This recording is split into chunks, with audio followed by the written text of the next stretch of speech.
I was just listening. I listened to this podcast. The guys are kind of douchey, but it's called the Iced Coffee Hour. Okay. And this kid is, I think he's a multimillionaire. His name's Graham Stephan. East Coast, West Coast? West Coast is in Las Vegas. Okay. Used to be in California, moved to Vegas for tax benefits.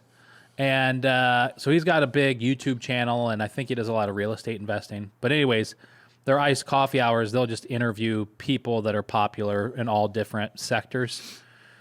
They can be kind of boring because the two guys that host it aren't great interviewers, but the guests they have on are interesting. And it's like other YouTubers they're other YouTubers who have a big following but have a big business. Right. So like one guy he's got a big YouTube and TikTok following. He owns like 1,000 laundromats. One guy owns like $100 million worth of exotic cars, and his whole business is renting them out in Las Vegas. Oh, cool.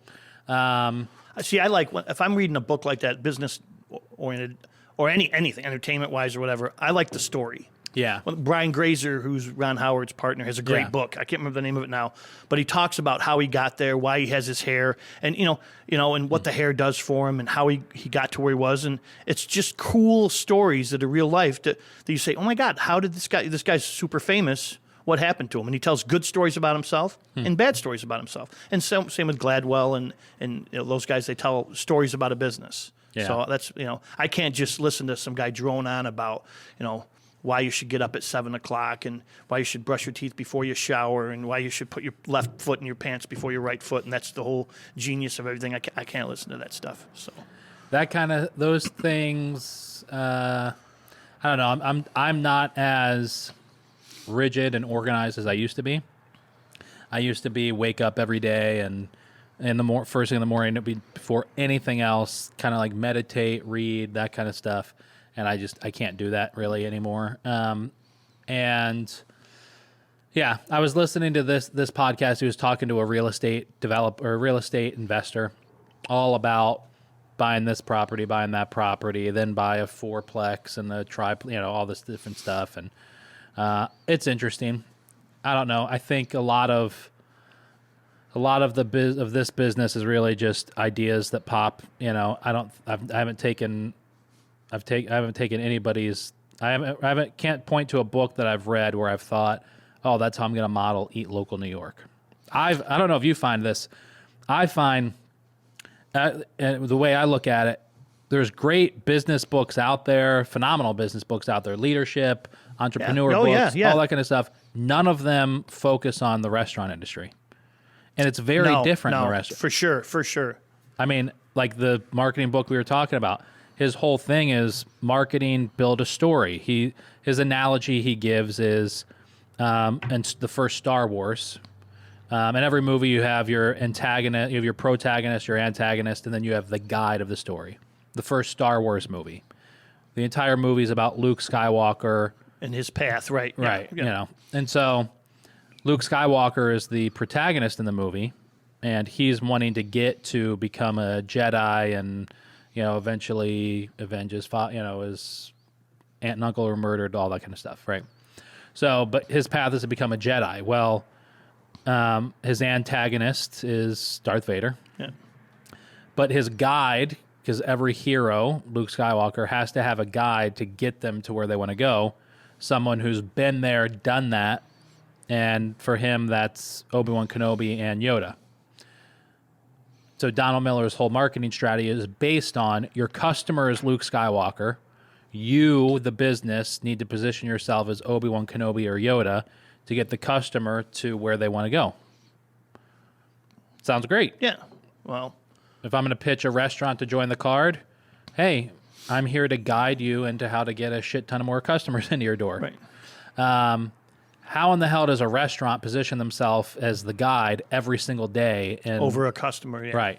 I mean, what's the hero's journey there? Like, I came in hungry and I left full. You know? Yeah. It's got there's so much more than that. I think before you even have a customer. Yeah. Before a restaurant worries about that customer, they have to today more than ever. You got to worry about your staff. Right. And if you don't have a good culture surrounding how you operate your business, then you're done. And there's people that do it really well, and there's people that don't today do it well, that are kind of legacy restaurants who you don't want to name names, but people have been around a long time, and the model's always worked is, look, I pay you, you come to work, you do what I fucking tell you to do. When I tell you to do it and for as long as I tell you to do it. And that's the relationship. That doesn't work today. And it's hard to get those legacy type restaurant owners to move from that. So when you build a good culture and you have people that want to come to work and like what you're doing and have fun and stuff, all of a sudden you'll get customers because those people reach out and they have social media and other things that maybe weren't around 10 years ago. They have TikTok and social media. I'm sure that Michelle at the Brasserie has some really cool employees that are sharing the fact that they work at the Brasserie. And that's bringing customers in. And same with, Sant'Angelo's does a pretty good job, or Wildcats. Danny does a good job. And, Kyle at Kasai has a pretty diverse crew. And those people help to guide people through. So maybe the guide is your staff. I don't know today. Yeah, maybe. But you're right. There is not a lot of, how to open a successful restaurant and work it. Because I've got a book right down there, actually. It's called, is it The Daily Grind, or it's Coffee House Success by the Numbers. It's like a CPA who opened up a coffee shop, but he's from England, and it's like 15 years old. But it goes through literally every step of how he opened up a coffee shop. Well, you would hope to think that a lot of people that read a book like that, or a book based on a restaurant versus a coffee shop, would be, hey, man, don't do it. Don't do it. Don't fucking do it. It's the worst investment ever. I just talked to Nader at King David's. He's the one that had always told me, restaurant business-wise, it's all, for 20 years, 30, 30, 30. You spend 30% of your money on payroll, 30% of your money on your food and liquor costs, and 30% of your money on operating costs. And if you do that all perfectly, you're lucky you get left with a dime. 30% on food and liquor costs. Your food cost should be 30%. This is 20 years ago, 30, 30, 30, and leaves you a dime. Problem today is most people in Syracuse especially, or New York State, payroll's 42%, 45%. Food cost is 40%. You try to control some operating costs, but you can't. So there's a lot of people making 2 cents, 3 cents. Now, in a lot of cases, they're actually earning a paycheck because they're working in lieu of paying an employee to cut that steak or to serve that customer, so they're taking a paycheck out of the business. But the business itself, right now, you must have a retirement fund or something put away, I hope. That money sits there. My buddy Jimmy Burns runs my thing. I make 10, 11% a year. Mm-hmm. Some years it's 9, some years it's 13, but I'm not going to make that running a restaurant. I wouldn't make that. So right. If I had $500,000 to put into a restaurant, why wouldn't I just sit on my ass and watch Netflix and eat Cheetos and let Jimmy make me money rather than put it in the restaurant and work 65 hours a week? It is when you said 30%, I was flabbergasted because I thought that was extremely high. I know. High? Well, listen, granted, I know I'm friends with a restaurant owner in town who he makes 27% profit. Food cost is 73%? No, he makes 27% profit after everything. Impossible. 27% profit. You got to own the dirt. Can't have a mortgage. Impossible. It's impossible. Granted, this was 3 years ago, but still, it's impossible. And he just raised his prices because he was really low. It's impossible. It's literally impossible. If he doesn't own the dirt outright, to not have rent. This is also a guy who, I know who you're talking about. This is a guy every week. If he's buying his eggs from Renzi and they're a nickel higher than Cisco, he's switching. Right. I know people like that as well. But that's no offense. Yeah.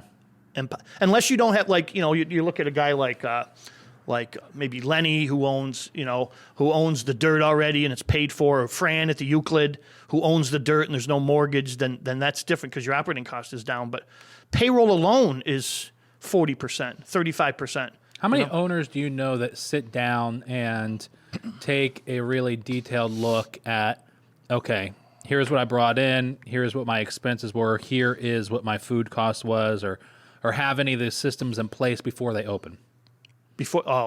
Not a lot, especially now because the ability to do it isn't there. So they're all just basing it off of cash flow. No. They do the numbers. They know their numbers. Yeah. They know their numbers. But are they spending as much time on it today as you? Because today, in the last 2 years, it's been not about how much can I pay for scallops, Can I get any fucking scallops? Yeah. You know what I mean? Who's got them and who can deliver to them? But I think, I mean, I've been doing this a long time. And 20 years ago, when I would go into a restaurant owner and say, hey, man, I have a better way. You should buy as a group. You should work as a group. You can use the leverage of independence in any given area to help buy you better.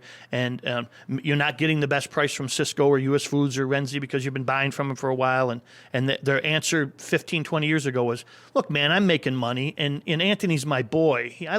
Anthony's one of my best friends. He's my Cisco rep. So, I know he gets me a little bit, but who cares? Because at the end of the day, I'm making money. That's not the case anymore, man. That relationship-driven sale is not happening, and it happened for years. So, yeah, when we first started Dining Alliance, we would go into places and do an analysis, and what we did was we set the margin. So we would go to a paper company. Paper's a good example. Everybody buys this coaster. Everybody buys that 9x9 foam container, or that foam cup. Pretty much the same products around the board. And we went in and said, look, okay, we want to know your cost. We're going to mark it up X, 16% over cost. We're going to take a piece of that back, but we know that every item you got, we're going to audit you electronically. We're going to charge 16% over cost. So we knew, we would go to places, and when I tell you, we would save people 30 to 35% on their paper. I mean, there would be an item that would be marked up 16%, which is a fair margin for the distributor to make, and the cost of a 9x9 foam then would maybe be $17, and somebody would be paying $32 for it. It was insane that we could save somebody that much. In fact, it was so much money that people didn't believe it. We'd go to look at soda with Pepsi, and people would be paying back then $90 for a bag in the box, and from Coke or from Pepsi or somebody else or RC, and we'd be $58. It was so much, but people are more conscious of their costs now because of the way the business is. So, yeah, I know I've said it 1,000 times. You've heard me say it 1,000 times. I wouldn't wish owning a restaurant on my worst enemy. No it's way. Terrible life to live. The last thing I would want to do is think I would take one of my friends and partner up and try to open like a small place that just does delivery. That would be horrible. Actually, I think that sounds like a really good idea. Yes, I think I'm going to steal that idea. Okay, Thanks, there you bud. go. I mean, delivery. I don't know what the future holds for the restaurant industry or how drastically it's going to change. I was going to ask you the question earlier, but I've noticed it, and that is that I notice when I'm in bigger cities, especially tourist-driven cities, that it feels like the staff know that their income is directly driven from how well they treat their customer, that table. Yeah. And I don't get that everywhere around here. I think what do you think the age? I think a lot of it has to do with age. Because they're older? Experience. Yeah, experience and age. So you think you're saying the older generation doesn't really care as much? No, they care more. Oh, really? Because they understand. That waitress that's 30, server waitress or waiter that's 32 years old, maybe she's been doing it 5, 6, 7 years and they understand it. That waitress that just was a hostess and now she's 19 because nobody wants to be a waitress anymore, they maybe don't understand it. Worse than that is... when you talk to somebody that's in the total operation of the business, you're a babysitter. Nader's a babysitter. Hey, this has to be picked up. Anthony, please pick that up. Okay. Now he's on his phone because he doesn't know the next thing to do. So you're always, working with them. And then the challenge between the back of the house and front of the house. Kyle will tell you about that, or anybody else you talk to, is they're doing all the work. If you could have the best server in the world, the best hospitality experience ever, but if the cook doesn't give a shit how the food looks on a plate, ruins everything. Yeah, and I don't really care. And their money is not determined by that. Right. Jason Thomas at Eric Evans believes his daughter lives in Colorado now. Colorado, where she lives, she served here, so she works out there and serves. She goes to college, and no tips. What? There's no tips. No tipping on the bill. Everybody goes out. They all make a good amount of money, but the restaurant adds a service fee on every invoice, like 10%. So you go out. You're not allowed to tip. Everybody's making a good wage, but you're not allowed to take a tip. What's a good wage? She makes like $20 an hour. Are you serious? Yeah. And then they add a percentage to the bill automatically. I don't know if I believe in that. I kind of like that idea. Yeah, he loves it. He would do it at Arid and Papa, I believe. I mean, I don't want to put words in his mouth out there, but I think he would. Maybe that's a direction stuff takes. I think a lot of what's going to happen is a lot of these legacy, I call them legacy restaurants and stuff. You got to start embracing technology. You got to have a tablet-based point of sale system. You got to have online ordering. In the online ordering, you got to be able to toggle your orders. You know, Santangelo's, Beaver Diner is looking to do that now, where on a Thursday, Friday, Saturday night, you need to have a platform where you're doing a lot of to-go. If you're a full-scale restaurant, unless you're, a market diner might have a challenge because breakfast isn't something that people typically get to go. Actually, they're the opposite. The market diner was the first big restaurant in our area to go on Grubhub and DoorDash. Yeah. I don't believe in Grubhub and DoorDash, so. Why not? Because it's too much money. You should do it yourself. But what if they can't? Why can't they? What if they can't afford the driver and the insurance and the car? They can. If they're doing DoorDash, they can. Taking 25% of their money. Yeah, I get that. And sometimes 30. Yeah, 30. But and do me a favor, just straighten the microphone a little bit. Yeah, there we go. All right, so the other thing is, if you have a Thursday, Friday, Saturday night, and you have 100 seats, you're worried about sitting those 100 seats. You have to find a way to also add some carryout business to that. Yeah, you need to turn that into 150. 50 seats, hour. correct. Right. But when you do it old school by a telephone, well, I call up some 22-year-old waitress or hostess, whatever, answers the phone, and I say, "Hey, I'd like to get 3 chicken riggies and two salads." Okay, that'll be about 45 minutes. That's what they tell you. Well, look, man, you have to embrace. You have to be able to have a technology in front of you that is tracking what's already going on in your kitchen, and they toggle the order. Hey, look, that machine just knows. She pops it up before she puts the order in, and it says, "Look, in the next 45 minutes, we got 45 dinners going out. The next available time for this person to get what you're typing in is 7:05. So you tell that person, "Yep, I'm sorry, it's going to be ready at 7:05. And then you get their number, you put it in, and then the technology texts them. Your order just got fired. Your order's 5 minutes from being plated. Your order's ready and in the restaurant. You have to have that technology available. And it's very cost effective. Yeah, I was looking into. I just did that yesterday with Toss and Fire Pizza.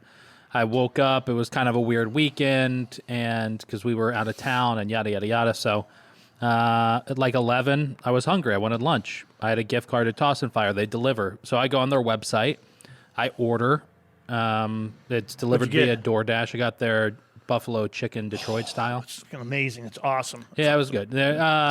It's my least favorite Detroit style of theirs. Really? Yeah. Then why'd you get it? Because for some reason I was just craving buffalo chicken. Anyways,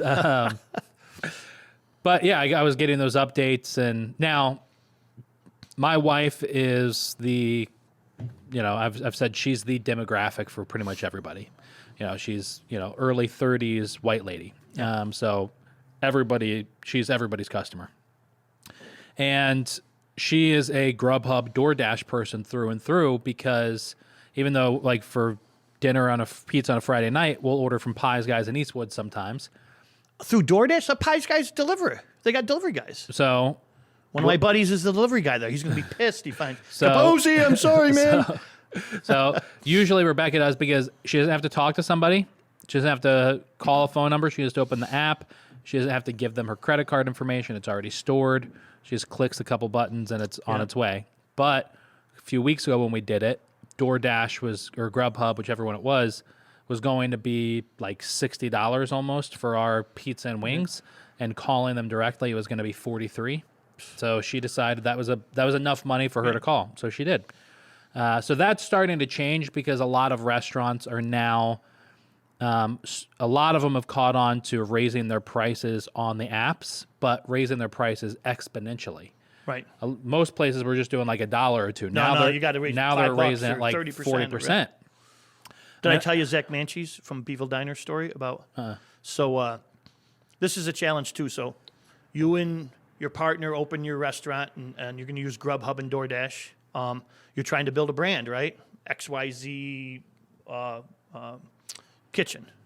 Well, you're going to be very deliberate in how you hire people and how you market that and what your brand is and how your product looks.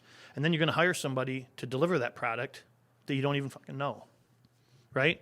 So Zach and his wife, Amy, were getting ready to come to Syracuse from Texas. He's a big Texas guy. They made the decision to come up here and take it over for Jim. So he told me the story. So they moved everything. They had it all shipped up here, and he's waiting to come up here himself. So all his furniture and stuff is on the way, and limited stuff in the house. Like, well, we're going to call. What do you want to get? Let's get. So I think the first day they got Chinese food. So it's like 90 degrees in Texas where he lives. They get Chinese food. It dings. Guy shows up at the front door. Pair of shorts, flip-flops, no shirt, no hat, no nothing, sweating, hands him the food. And his wife says, there's no fucking way I'm eating that. So they don't eat it. So 2 days later, they're getting ready to go. They order pizza. And, this is Zach told me the story. So he gets a pizza, waiting. It says, your pizza has been delivered. It's like, what the hell? So pizza hasn't been delivered. So they call up, come to find out, the guy had delivered. They live on a street here, on the street back here. They delivered to the wrong house on the opposite side of the road. So the guy, get a hold of him. He said, I'll go get it. So he goes to the house, gets his pizza from the people he just delivered to. And he goes, here it is, I brought it to you. And they're like, there's no fucking way I'm eating that pizza, right? So when you don't have control of you spend all that energy trying to build a brand and you don't control the product from the minute it leaves your restaurant, I think you got to find a better way. Now, some people do great with it, I agree with that. I understand that 100%. And, a year and a half ago, when, is that comfortable? You can move it up if you want. Okay. That way you have to slouch. You can lift it up too. Whatever. Okay, that's good. Well, shit's changed in the last 2 years. Crazy change. I mean, with Mad Burger had those issues. They were open for 2 weeks, and they had those issues 3 times. It happened to me twice or once, and I ordered twice from Mad Burger. Yeah. And I wouldn't. I don't live close enough for them to deliver, but fuck that. Yeah. I went and picked it up. I drove there and got it. I mean, I was sitting here and ordered from them one night. They closed at 9. I ordered at 7:45. It said it was going to be delivered at like 8:45, and I was just doing something. I just was like, whatever. And then at 9:15, I got a call from DoorDash saying, hey, we had to cancel your order. We couldn't find a driver. So yeah, that stuff definitely happens. So having said that, I'm because when Uber and Lyft first came to town, I drove for like a month. Yeah, I still do. Oh, do you? Oh, God, I probably make, like if I have an appointment, I've been doing it for a while. If I have an appointment downtown at 11, and then I have an appointment in Fayetteville at 1:30, I get done Kitty Hoynes, I turn the app on, pick up 3 people.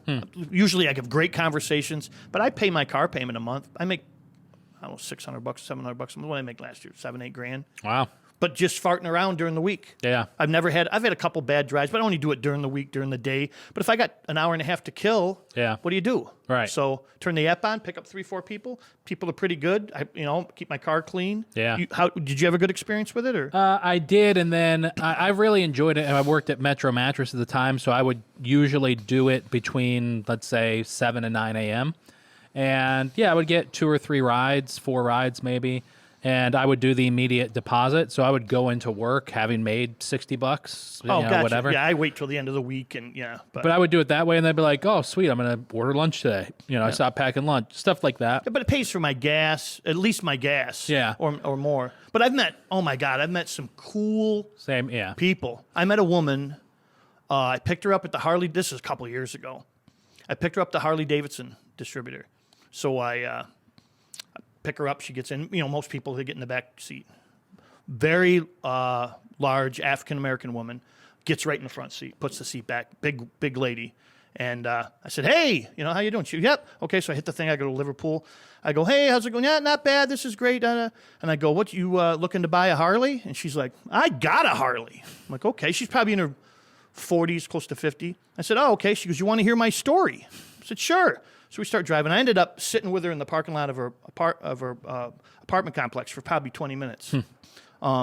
She goes, well, I was married to me and my husband. My kids grew up. We're out of the house. She goes, I work from home. And my husband comes home one day, walks in the house and says, I don't love you anymore. We're getting divorced. So he leaves. She goes, I was really depressed, like really depressed. I didn't have a lot of friends. I worked from home. I didn't know what to do. She goes, I had very evil thoughts about stuff. And she goes, I finally had a couple of people I knew from like school and stuff said, hey, why don't you come out to Sharky's for bike night? So she goes, I went out to bike night, and these guys drove bikes, and she thought, you know what? I'm going to buy a motorcycle. So she bought a motorcycle. She goes, I'm driving around doing little trips. We're doing things with bike nights and stuff. And she goes, it's been a year since my husband left me. So my 2 friends got somebody else, and we decided to take a trip. She goes, I just got back. I dropped my bike off. I took a month off from work. I took $5,000 out of the bank. And me and 3 of my friends left Syracuse, New York, and we drove to fucking Alaska on our motorcycles. No plan. We had friends along the way that we'd stopped. Some we stayed with, some we stayed with in a hotel, some was kind of rough. But we drove to Alaska and back. I just got back, and she said, you know what's amazing to me? She said, I thought I was happy. I had a husband. I had kids. I thought I had a perfect life. I'm happy. I love my husband. She goes, it took my husband leaving me and me thinking about killing myself for me to feel like I wasn't fucking happy then. Wow. Now I'm happy. What a cool person. I would have never got to meet that person for a $10 ride or whatever it was if I hadn't been driving Uber. What a cool story of inspiration, you know? Yeah, that's really cool. So, yeah, I enjoyed it. I had some cool rides. I drove more than a couple people I would pick up who were in town going to the CNY fertility. yeah, that big pickup. I picked up probably 20 people there. Yeah. And it was fun. The only, and then I decided there's a couple times where there was 2 nights where I just couldn't sleep. Right. And so I was like, all right, I'm wide I've awake. never done it at night. And the one time I did it at like midnight, I picked this couple up at the emergency room up at Krause and took them to their house at the south side, on the bad part of the south side. She was almost puking in my back seat into a bag. And then we went to one house, and they're like, hey, can you stay here for a minute while we go inside and get something? I was like, and then, so that was one night. And then like a week later, same thing. I couldn't sleep. Go out and do it. I had a couple rides. Like it was like a Friday night. No big deal. Picked a couple people up on the north side, took them to CSP, whatever.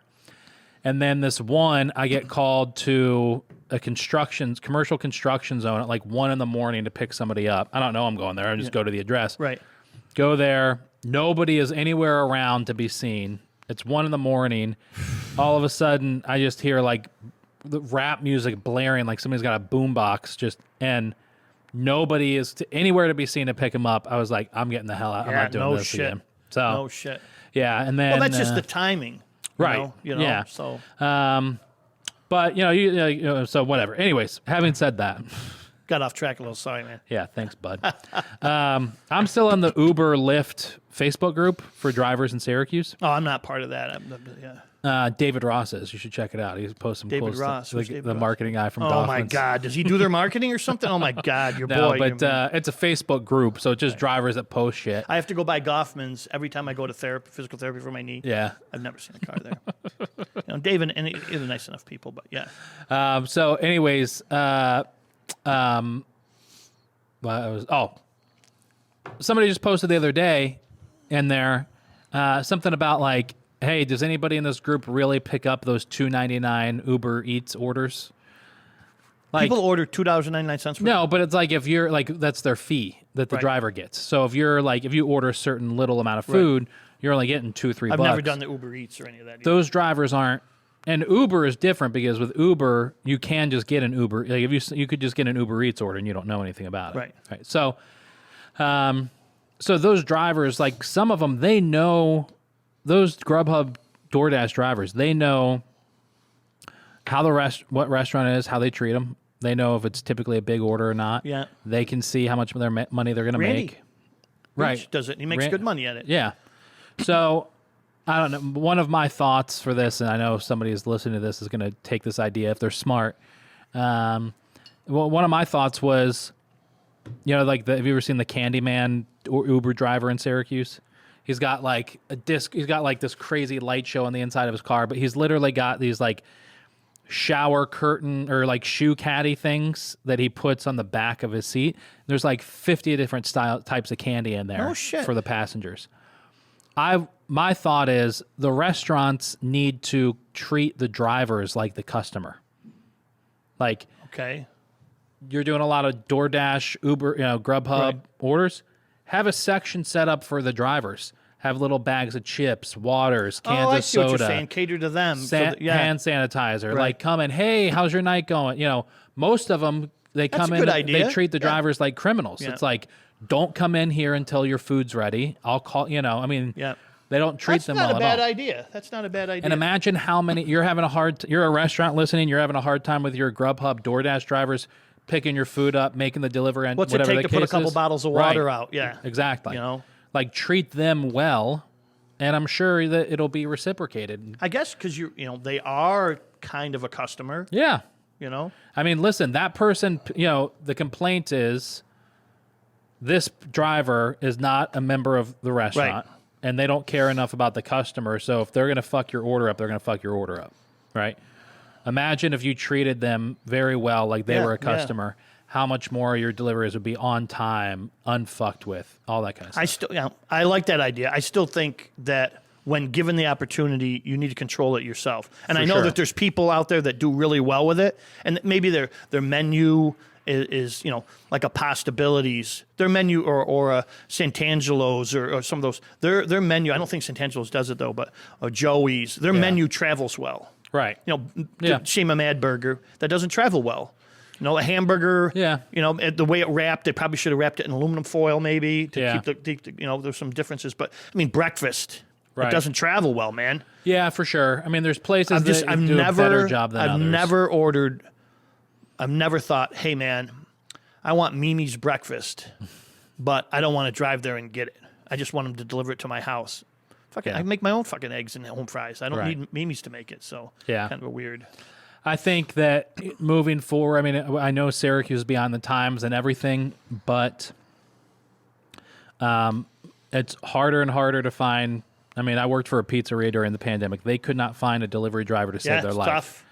And those guys make money, big money. Yeah. They make good money if they're doing a good job. Yeah. Right. So it's harder and harder to find staff. Plus, you have to continue to pay them more and more. Yep. If you're going to try and do it yourself and have your own car and insurance and all that kind of stuff, that's going to be super expensive. I think that a lot of places during the pandemic, and it doesn't fall through to now, but I know Dan Seeley did it. Right. At Cider was they had waitresses or people they didn't have enough work for them. Yeah. So they said, hey, would you like to deliver?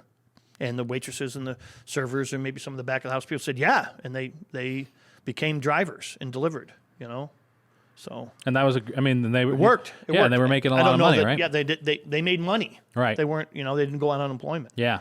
So. I think that's phenomenal. If you have staff Pivot. that will do that, for sure. And again, it comes from the culture that they build there. The people that work at a cider mill or those places, they love working there. Right. They want to work there. They like it. The people that work at Brasserie, people that work at Wildcats. I don't want to leave anybody out, but people that work at Three Lives, they work there because they love what the place is. Right. I don't know that goes for Denny's or Ruby Tuesdays. I don't know. Listen, I've been around a lot of locally owned restaurants, and I've worked in chains before in my life, and I know that there are people out there like Michelle and Nora who they treat their staff probably better than anybody else I know of in Syracuse, with doing events and taking them to Bills games and all that, and they do a good job of putting them doing competitions, doing contests, putting them on track records, their growth track plans. But one thing that I miss from the corporate world is that there was actual training that happened for each position, which I don't know of any local restaurant that does an official training program. Where they have a booklet, you sign off, you got to, I went through ground round training. Yeah. For a manager, you had to go through all the training. Yeah. And my buddies at the time, I'm still friends with Joe, one of my best friends now, Camiso, is I went through, you start, you're going to be a manager. First thing they do, you're a hostess. Yeah. A host. And you got to learn how to be a host, and then you got to do all the things for host. You got to sign off. Somebody has to, somebody who's a manager there has to check that you're okay. 2 days of that, okay. Now what do you do? No, now you're a waiter or waitress. You do that for 2 weeks, and you sign off, and you go through the whole thing. And if you remember ground round at the time, you got to go through and be a fry cook. Then you got to be a line cook. Then you got to run a line. Then you got to be a bartender. Then you got to be a runner. And it's getting down to the end, and we'd go out drinking afterwards because it was the conducive. And Joe and Craig would be like, "Oh man, should we tell him?" Craig would be like, "No, we can't tell him, man. We really like this one. I like Bud. I don't want him to get pissed off and quit. We got to tell him. We got to tell him." What the fuck are you guys talking about? They go, "Look, they never tell you at ground round till you get right at the end. But the last thing, because you go through the whole management. If they told you early, you'd probably quit. The last thing you got to do is you got to be Bingo the fucking clown." I go, "What?" They go, yeah, they make you fucking shave your mustache off. You got to put the makeup on. You got to be Bingo the Clown first. I'm fuck that shit. And they were lying, of course. But I almost quit. So, but there was a very structured, right. You know, Pizza Hut. I worked at Pizza Hut, super structured. Yeah. You know, but you're right. I don't think I don't restaurants know of have any that. local restaurant that does that. There's no. Hey, this is how we do it. You know, none of that. It's kind of the Denny's. You're thing. right. You're a size extra large. Yeah. Put the shirt on. Hey, that shirt fits, and you're a waiter. Or if shirt fits, you're a cook. Lauren Markowitz said this in her episode. I was asking her, like, she's from Amano. Lauren, Alex's girlfriend. She does all the pasta. Yeah. And, you know. So she was saying one of the biggest differences between the Philly scene and the Syracuse scene is in Philly, it's a competitive marketplace. If you're a cook at a restaurant there and you fuck up, there's 5 other people waiting to get that position. No shit. In Syracuse, I don't know if it's still the case, but I bet it's, yeah. In Syracuse, you don't have that. No, you have even you know, she's talking in the world of like nicer restaurants, right. Working for Mark Vetri in Amano, right? I'm sure it's not the case at, the Corner Deli, but my wife's favorite restaurant, Amano. Yeah, mine favorite. Too. Yeah. Mine's Kasai. I mean, I don't have a favorite because I love every restaurant out there, but my wife doesn't. She doesn't love it. Really? My favorite restaurant in Syracuse is Amano. Yeah, for sure. They do such a good job. Yeah. I think the best too. They're just best all around. Best hospitality, consistency, value. I mean, I can't say value. They change their menu. They change their menu up. Yeah. You don't leave there stuffed. If you're going there to eat a pound of bolognese, you're not gonna, you're not going to get a pound of bolognese. You get just enough. Right. So see, we do leave stuff because Alex always sends out like 4 extra entrees. Yeah, he sends a couple cool appetizers that I can't eat because it's some weird octopus or some weird foo-foo shit. But yeah. So. Yeah. So what do you think is the future of the restaurant industry? I think these places got to embrace some kind of technology. They got to figure out a way to increase their to-go sales or their presence online to go, catering and stuff. The other thing that happens, and it's part of the process. When I talk to a restaurant owner, maybe for the first time, or go in and talk to them about what they're doing, you try to educate them about what you know, and especially when places are struggling, which they are now. And I say, hey, look, you're right here. You're in East Syracuse. Have you ever been to East Syracuse Chevrolet? Have you taken a menu down the street to the tractor place? Have you gone over to these businesses over here? Have you taken them some of your food? Oh, we send them. We did that once. Look, man, go down to CH Insurance. If you're downtown Syracuse, go into CH Insurance and tell Joe, hey, man, I'm from ABC Restaurant, and I just wanted to bring you guys some sandwiches today. How many employees do you have? 10, 12 that work here? We're going to bring you an assortment of sandwiches today. They're on us, but we'd like to see if you'll order more. And give them $50 worth of fucking sandwiches and start adding that catering. People aren't doing that. Right. They don't have anybody to do it. They don't have a face to it. They're just so ingrained in running the operation. They're not looking to gain the next sale. Mm-hmm. They got to do that. They got to find an online platform. They got to engage in social media. You got to post on Facebook or Instagram or something. If you're not good at it, hire somebody that's good at it or fairly good at it. Whatever. But, yeah. That is a big deal. I mean, social media is definitely, obviously, a must. The other thing that's going to happen is restaurants are going to churn, probably faster than ever.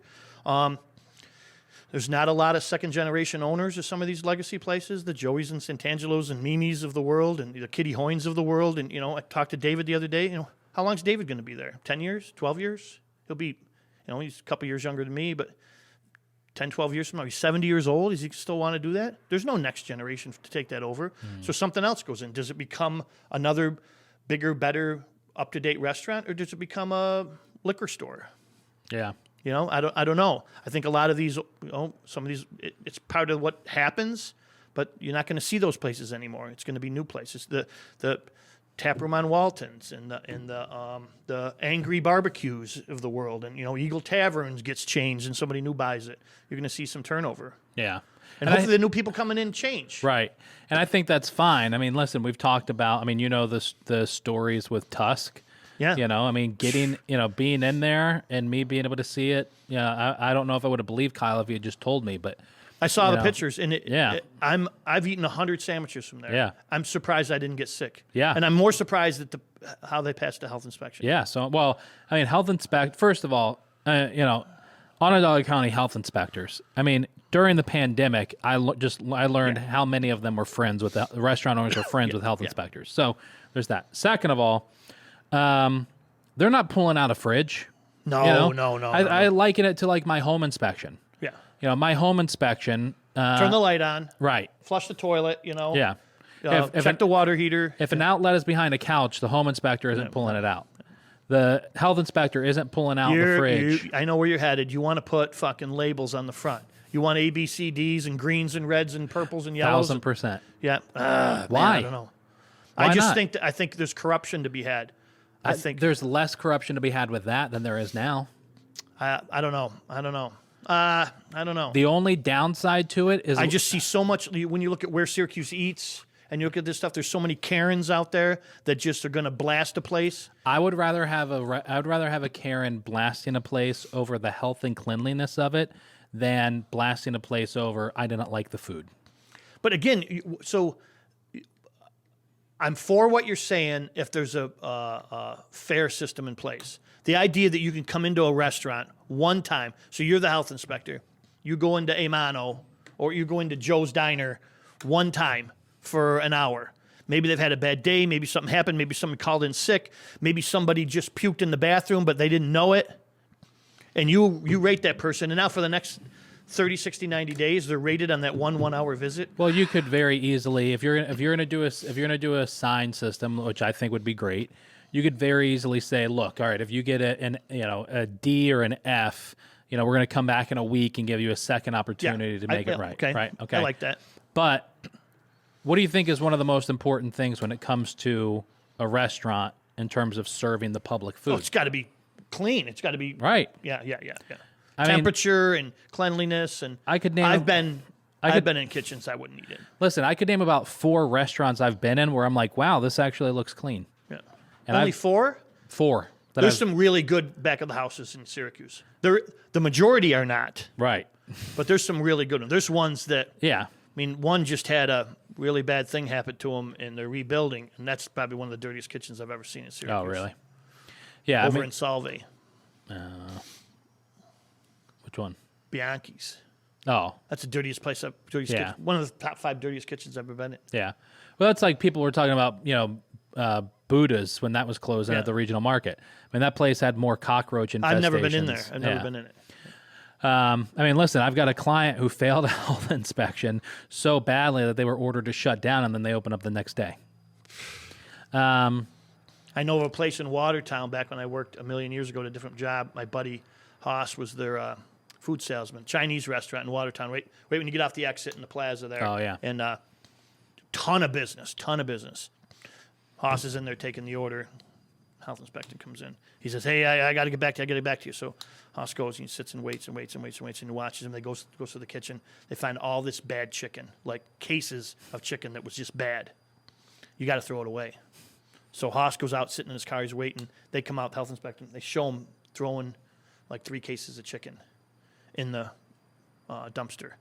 So the health inspector guy leaves. They call Haas. Haas goes back. He's in the kitchen taking the order. Guy comes back in with the 3 cases that were in the dumpster. Brought it back in the restaurant. Like, what the fuck? Makes you not want to eat in a Chinese restaurant. It makes me, yeah, right. Yeah. That shit happens in places that you don't think happens. Yeah. Yeah, it's disgusting. All right, I'm gonna get in trouble for this episode because I know the owners. I know some owners that are listening to this and going, gonna be like, geez, yeah. You're like, what the fuck are you talking about? Me too. Yeah, I mean, it definitely there has to be just overall something has to change. Yeah, and Dan G. Martino from Tully's had a good point, and he's not the only one. Other people have said, look, is the pandemic bad? Yeah, man, it hurt restaurants harder than anybody. Worst, by far, worst hit business of anybody. Was restaurants, right up there with anybody. Yeah. And places are going to close. Right. And a couple of people have said, look, you know what? Maybe there's too many restaurants. The people that aren't figuring it out, aren't doing it right, aren't willing to change, maybe didn't clean their kitchen, maybe didn't embrace change and go out of business, fine. When we come on the other end of this, the people that did it right, maybe there's less places and people go out more. I mean, we're not at the other end, but we're kind of at the other end of it. I think we got to get through to the summer. We got to get to after Memorial Day, and I think we're in a hopefully in a good place where people start coming out again or want to come out. I think it's changing a little bit. I mean, it could have just been because it was a nice day today, but I had a client. I was saying they fired me last week from doing their marketing because they were dead, and then literally here 5-6 days later called me. We just had the best week ever. You're nice. hired. Yeah. Because they took an idea that I gave them the day that they fired me. It was like, you got to do something different. It's like, you're not doing anything unique. It's the same old shit. I was like, do this and run that ad, and people will come in. They did that. They ran that ad, and people came in. So restaurants have to do different stuff. So, anyways, so I think things are starting to turn a little bit and get a little bit better. But we're in a boring freaking city when it comes to food. There's some good places. There's some great places. The Amanos and the Kasai's and the Heritage Hills and the cider mills and the Satan. There's great places. Brasseries. I was at Kyle's on Thursday night I want to go Tuesday. I got to convince my wife to go. I was there Thursday night at Kasai hanging out, and he had a special private dinner, 5-course dinner. I saw that. Yeah. And I was hanging out taking pictures, and afterwards, so it's wrapping up. It's like 8:30. I'm like, I'm going to run next door to Danny's. I'm going to grab a beer here, go next door to Danny's, get a cheesesteak. And I said that to him, and he was like, oh, actually, I'm going to make dinner for me, you, and Jesse. Jesse's a sous chef. So I'm going to make dinner for the three of us with this stuff once they're done. I was like, oh, cool. He wound up making, it was Madison County Wagyu, whole prawn. I mean, just all this crazy stuff. And then the three of us sat there in the restaurant drinking heady toppers until 12:30, Shit. Yeah. Just talking shit. It's a great time. But see, the other challenge is that you want Syracuse to be like San Francisco or you want us to have all these cool options. What's your place where you spend your mortgage fucking payment to go eat? What's the St. Urban? You want I more, don't. No, I don't. I don't want more St. Urbans. You want more Kasai's and more interesting kind of things. But the problem is that maybe you're in Syracuse and maybe the palate is the Market Diner and correct. I agree. Twin Trees Pizza. Maybe that's what it is. And that is fine. There's nothing wrong with that. Right. As long as those places are doing something unique, like not unique, but just something good. Like you always have to have more shitty diners and stuff than you need St. Urbans. 1,000% I agree. I'm not saying that you need to have an Amano and a cider mill and a Kasai on every corner, because you don't. But there's a lot of places that they just they show up, they put a burger and fries and a shake on their menu, and they don't do anything. They don't look around to say, hey, I wonder what a burger place in Los Angeles or New York City or, Well, I think you hit something there, too, is there's a lot of places that maybe were primarily alcohol places. Those places, 20 years ago, you could go to a bar and just have a couple beers, shoot pool, play darts, hang out, have a shot. Yeah. Maybe there's a karaoke or a band's playing or something. I think you got to have a food element now in a lot of places. The Eagle Taverns of the world, the Sammy Malones of the world. Yeah. Those places are bars. Right. But they got to have good food, too. Eagle Tavern's got good food, She always had good food. Dave's probably going to have good food. Yeah. Sammy Malone's, they have great food. That's one of the best salads I've ever had. It's Sammy Malone's. Great roast beef sandwich, Nothing crazy, but you got to have another draw besides the fact that you got the new beer on tap, For sure. And they just have to do good, they have to do good food. And, like you were saying, we are in a social media eyes first world. Yep. And, people aren't going to come running in just because you're a new place who has a cheeseburger. No. They may for a day or a week, but they're not going to stay. You have to come up with new creative ideas to get people in all the time. Same with Kyle. Danny Steaks. Yeah. Killing it right now. Hands down, killing it. Is he going to be killing it if all he's done is the exact same thing he does today, a year from now? Yeah. 2 years from now? That's that cheesesteak place. Maybe he's got to change it up, and he will. Because he's talented, he will. We're already working on that. We were talking about that today. Okay. Do you do the marketing for Kyle? Yeah. Oh, I thought you didn't. No, I do. You always have, or? Yeah, well, I've done Danny's since they opened. I started with Kyle maybe 2 or 3 months ago. What about who did Kasai? He's hired an agency in the past, and then he just did a lot. Yeah. A lot of it himself. How does he have the time, man? I don't know. He's got 2 kids. One's literally newborn. Right. 3 restaurants going. One new one under construction. Yeah. Yeah, he's a busy dude for sure. I think that's Like, and we got, one thing, you want to kind of beat up Syracuse a little bit. I think one thing we do that's cool, it isn't maybe conducive for restaurants to be busy. People forget that, we have a Polish festival, we have Italian festival, we have Taste of Syracuse, we have the Wing Fest, stuff. We have some cool shit. Well, when that cool shit happens on a weekend night, everybody's like, oh my God, I'm going to go to Inner Harbor and do Wing Fest. Yeah. Well, nobody's going to fucking Joey's then. Right. Or nobody's going to, eat a dinner. Yeah. Someplace. But, Nick just got out. They're going to do the wing thing again. I hooked him up with some new faces for that. I love that idea. Yeah. I bet you, weather being good, I bet you that'll rock this year. People want that stuff. I'll say that there's definitely, I love Syracuse. I mean, don't get me wrong. I love, a lot of But you've what lived we a do. lot of other places, so. Yeah. Yeah, but, the big, one of the... You don't want to live. If you could live anyplace else, you wouldn't live here. Right? If I could choose, if I could pick this life up Yep. and move somewhere else, this would be one of the last places I would choose to live. Yeah. I love Syracuse, but... Where would you live? I mean, if we're talking, am I aging wherever we're living? You're going to do the same thing you do now, though. You got to work this business, but in a different market. San Diego. Really? Too Yeah. big, man. It's not too big. I mean, it's huge, but yeah, I'd say probably like if I could choose climate, I could bring my families in the same proximity to me as they Right. are now, all that kind of stuff. Yeah, I'd probably say San Diego. San Diego's gorgeous. My brother used to live out there. I love I would San do Diego. I want to be, look, I'm way older than you, decades older. Yeah. And winter sucks. Yeah. Every year winter comes, it sucks. So I don't want to be here. But my family's here. So I would Right. go someplace warm. But, if I wanted to live someplace, I would want to live like a Providence, a smaller town that's still hip and cool. Have you been to Providence before? Yeah. Great town. Yeah. Great town.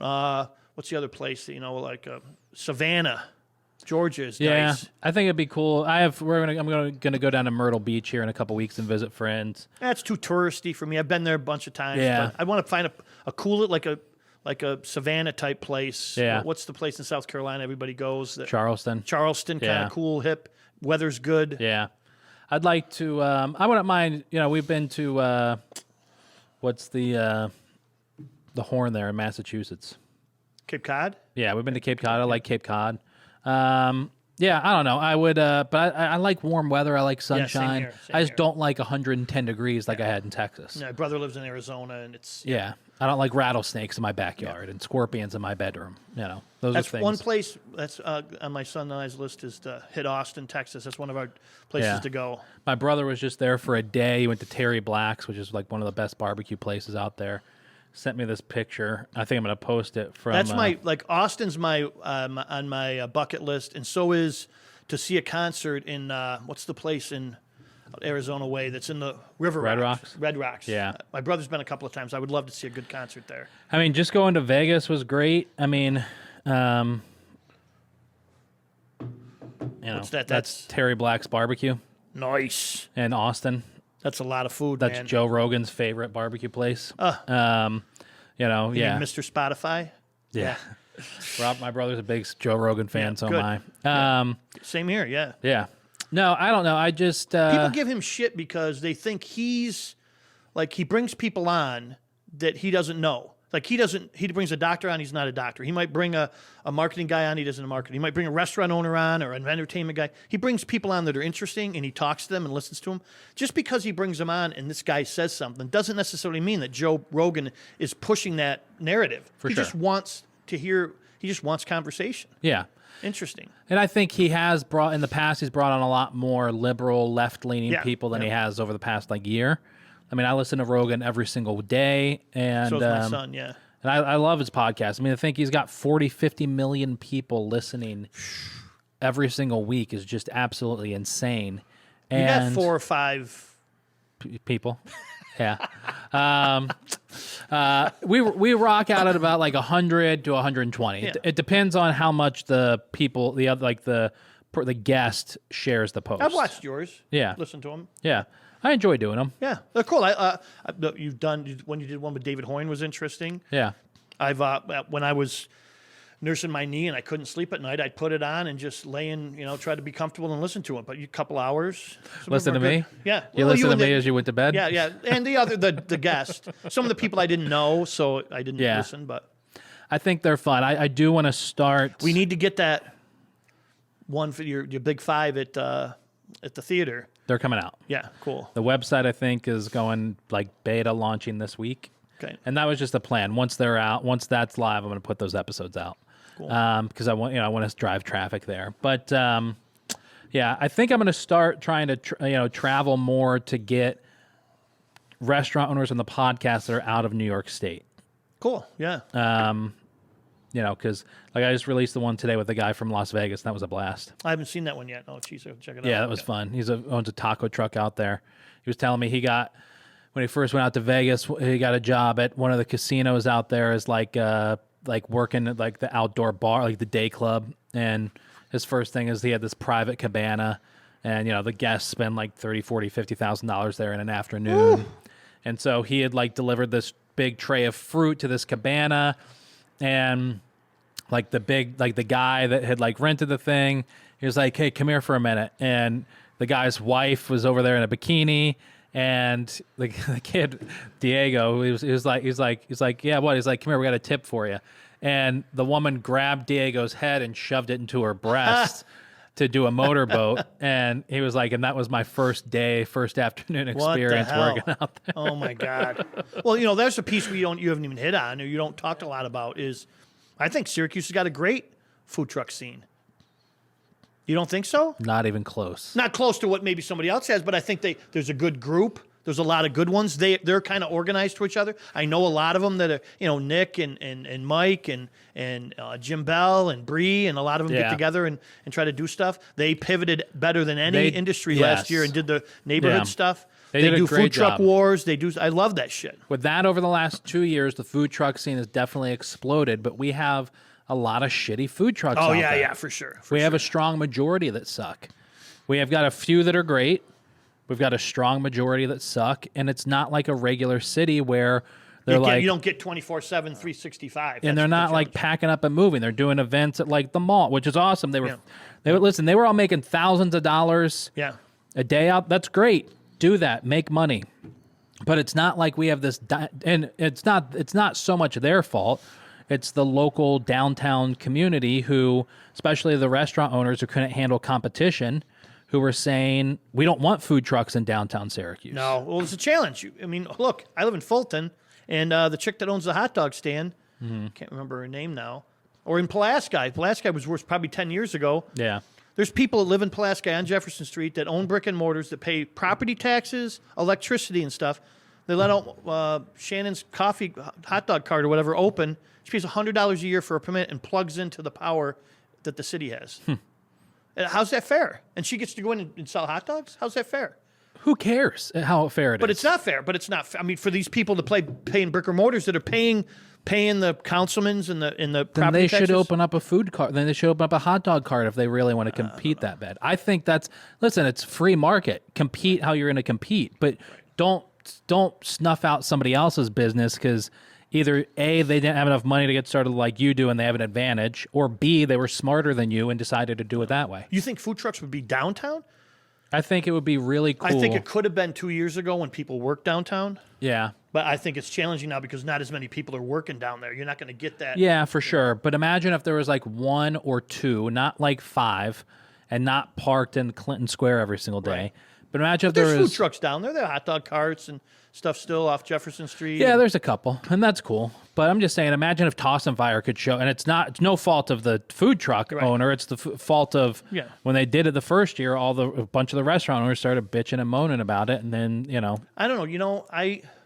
Because I work remote. I always have. Yeah. So the idea of going to a food truck has always been like, I want to go where there's a bunch of food trucks. You don't? I want to go where there's a bunch of them. And there's a band and there's an event. Yeah. But I love Papagayo.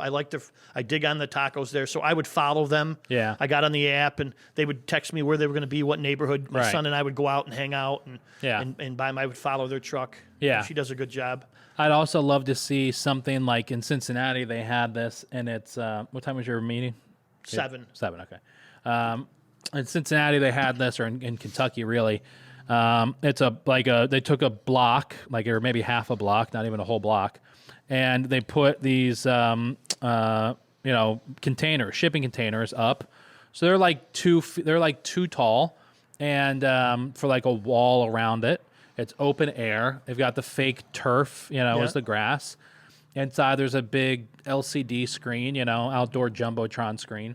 And there's picnic tables inside. And then on the perimeter, on the back wall, you've got a bar that's made out of shipping containers. The bathrooms are made out of shipping containers. You've got like 4 or 5 different trucks, restaurants that are all in the shipping containers. And it's free admission, but you go in there and it's cool. I think in big cities, Austin has it. When we were in Honolulu, they had a small one. Big cities. Where would you do that here, though? Inner Harbor? Inner Harbor would be a cool spot. You could take over one of the parking lots small parking lots downtown and do it. But yeah, I think Inner Harbor would be a cool spot. You could convert space over back behind the Most and do it there. Yeah. One of the parking garages, go do it up on the top floor. But yeah, the Inner Harbor would be a great spot for it. They got the Inner Harbor. Problem is it's if you're not making money off of it, what's the incentive to put the thing together? What, for the trucks or for the city? You mean for the city, for the trucks, for the Well, listen, we've got to build. Like we were talking about the aquarium beforehand. That's a massive risk. Yeah. I mean, hopefully these people are. Is there okay? Hopefully they're smart enough to say like, hey, we're going to test this out and see. Make sure it's going to work before we build a multi-$100 million aquarium or whatever the fuck it is. Hopefully they do that. But even still, it's still a big risk to build a fucking aquarium in Syracuse, New York. I mean, why? We got to do what's the draw? What do we build here to draw people? I don't know, but if we draw the aquarium draws, then maybe food trucks draw. So you build the aquarium, and then from the aquarium you can build this food truck central or restaurant central or something. You got to have a draw. We got to have something, and I back it. It's not my idea. Right. I back it because Ryan's backed us, and I back it because it's his idea. Yeah, I'm not saying that it's like a terrible idea and it shouldn't happen. Right. I mean, I think one of the best things that's happened to Central New York in 20 years is the amphitheater. Oh, for sure. That's absolutely amazing. The new building out at the fairgrounds. Yeah. Whatever that stuff like that. Some of the best stuff that's happened. Salt City Market. Yes, huge. I still have yet to be in there. Oh, really? Haven't gone in there yet. Yeah, it's great. I mean, the fact that we have stuff like that popping up, and Salt City Market is privately funded, but the fact that we have stuff like that happening is absolutely phenomenal in Syracuse. Couldn't think of anything better. Cool. I just don't know if the aquarium is the next answer. Yeah. So find out. I mean, a food truck park like this would not cost a lot. No. You need space and somebody to maintain, Yeah. I mean, So, I don't know. But, yeah. I think the future of restaurants in Syracuse, we've got to get we've got to target more of the tourists that are in town. Yep. And that's, and especially the SU people. And medical university people. And that's the fault of people like myself, Visit Syracuse, the tourism boards. They have to just do a better job. We have to do a better job. Ladika? I think he is like the movie portion of it, but, so they've got to do a better job of actually attracting people to our stuff once they're here. Was it CAO? Center State CEO does a lot of that. And they sponsored the Palace thing a little bit, so that's cool. But yeah, we've got to get that. We've got to get restaurants that are targeting, those people more, doing more interesting stuff, doing some more interesting food. The challenge now is with them is literally that. I mean, a lot of them, you look at Scotch, Legacy Restaurant. He can only open Thursday, Friday, Saturday. But Scotch is a restaurant that arguably should not exist anymore. I think it needs a reboot on how he does. But again, he's not alone. I mean, there's restaurants, Daniel's Grill and Marcellus, only open at night on the weekends. I mean, those places, just because of challenges through COVID. I get that. I think that, asking them to do more. I mean, and then you got a place like Hyde's. Hyde's draws. Right. They lose money in February. I just talked to Pat. They do the 2-for-1 in February just to keep people employed, to keep people coming in. But Hyde's is a great spot. I mean, there's always a line. Yep. They do awesome. I mean, go there and try and get there in the summer in the evening. They built that, $300,000 food truck. Right. So, and I thought that was brilliant, especially during COVID. Yeah, and it looks exactly like Hyde's. Right. So you've got stuff like that, like Hyde's, but Scotch and Sirloin, from everything that I've ever been told and my one experience there, is a restaurant that should be shut down. I enjoyed it. It's good. It's maybe because I enjoy the old school. I'm 58 years old, and I like that. It's a little dark. The steak is what that experience. It's kind of a Delmonico's kind of idea, right? I like Delmonico's as well. You probably like, what's your steak? I don't have a steakhouse in Syracuse. I need to get back to Danielle's. I haven't been there in a while, and I was just asking somebody, like, if you're going out for like the best steak in Syracuse, where are you going? And somebody said, Danielle's. Charlie does a good job there. Yeah. I'm not a Prime guy, Prime Steakhouse guy. I'm not a big. Yeah, you won't. I No won't way. go there. Delmonico's has a good steak. Yeah. But are they a steak house? Like, I want a steak house. I want to go in and overpay. I would have to put on. If you want to go overpay, fucking go to Scotch. Yeah. But Scotch does a good job. They, and again, I like it. My buddy Chris that owns Mimi's, it's his favorite restaurant. Him and his wife, but Chris is 64 years old. Yeah. Yeah. And you can get a good steak at other restaurants, but not a steak house. For sure. I'm talking like, when I lived in Austin, we used to go to Del Frisco's in Fort Worth. Yeah. What's that. The place in New York City? Peter Luger's. Peter Luger's. That's a steak house. Right. Yeah. I'd love to have a place like that in Syracuse. That's so, there is a chain, like, we've talked about it before, that was talking about going into the lemongrass space when they eventually move out. So you never know. But I think that there's just a lot of restaurants that I'm surprised that they made it through the pandemic. Yeah. And, in my opinion, I'm not saying they should be shut down, like somebody should go in there and close their door for them. But how in the hell did they make it this long? Yeah. And, are they limping along and taking up the space of somebody else? Now, I don't think we're going to see a whole hell of a lot of restaurants open in the next year. No.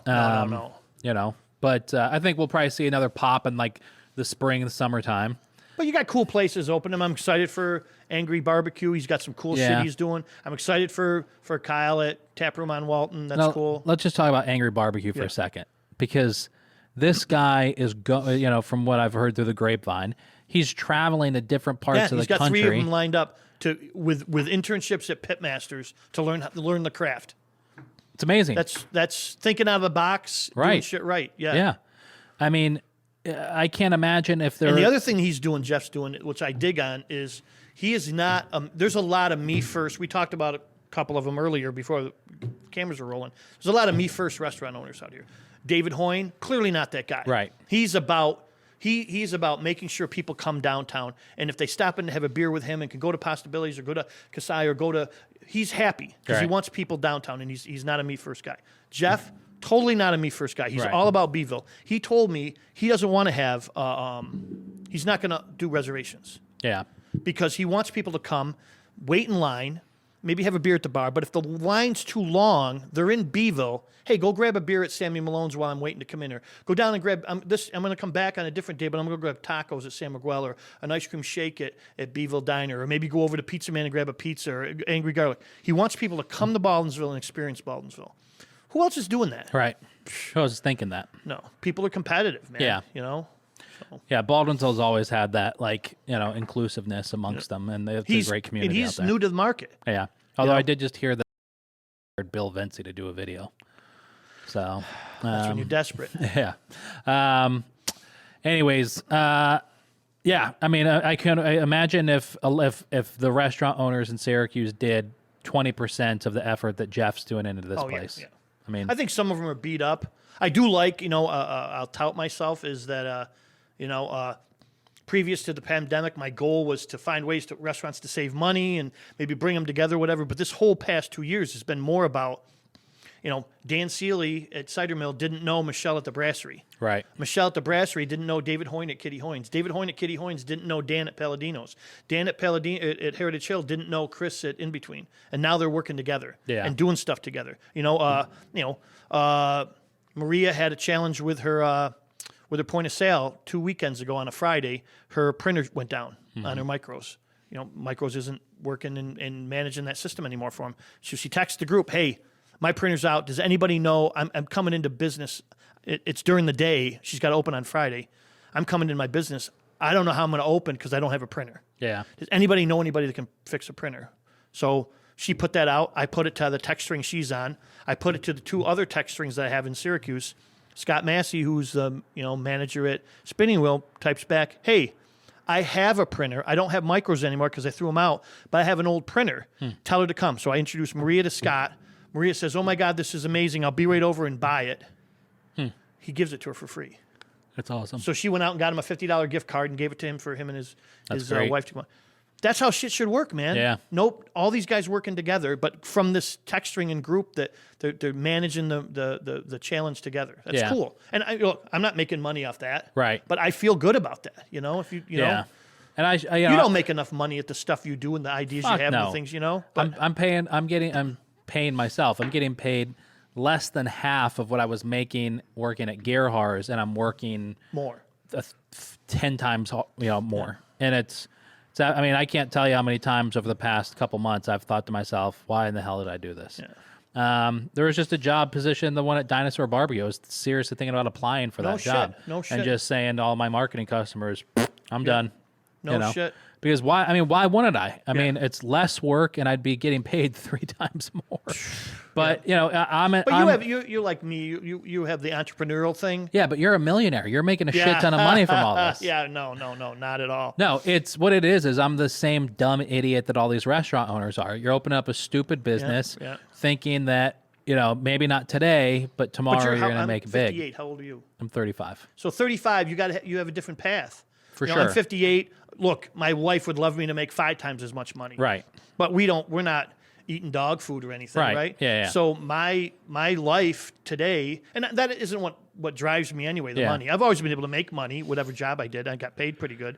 But I want to put my head on the pillow at night when I go to sleep, and I want to, before I get up in an hour and 15 minutes to take a leak, every hour and 15 minutes, I want to put my head on my pillow and say, hey, I did something good today. I made somebody happy. I did something good. Somebody got something. I'm a good person, I want to But do I'll the never same. be as good a person as John Tomino in my father's kitchen. Yeah. I try to do good, and I tell him every day, I try to do good every day. I try to make people happy. I try to, be there for people when they need me. And I go home and think, man, I'm a fucking good person. Look how good I am. Then I look at the shit that John does, and I'm like, I'm not even close to being a good person. He's bringing people off the streets and finding them jobs, and, I want to put my head on the pillow every night and think that as well. I just want to do it on like a $1,000 pillow. Yeah, not the flat $5 pillow I got at Walmart. Okay. Yeah. Oh, my God. That's funny. Well, Bud. Thanks. You said it all. Yeah. Thanks, Anthony. Thank you. Yeah. Thanks, Ryan. Thanks for coming in a second time. Thanks. Okay. We'll have to do it a third. Yes. Deal. I haven't even seen the first one. Oh, it was. I couldn't do anything with it. Good. Yeah. Okay. I couldn't do anything with it. It was. It was too bad.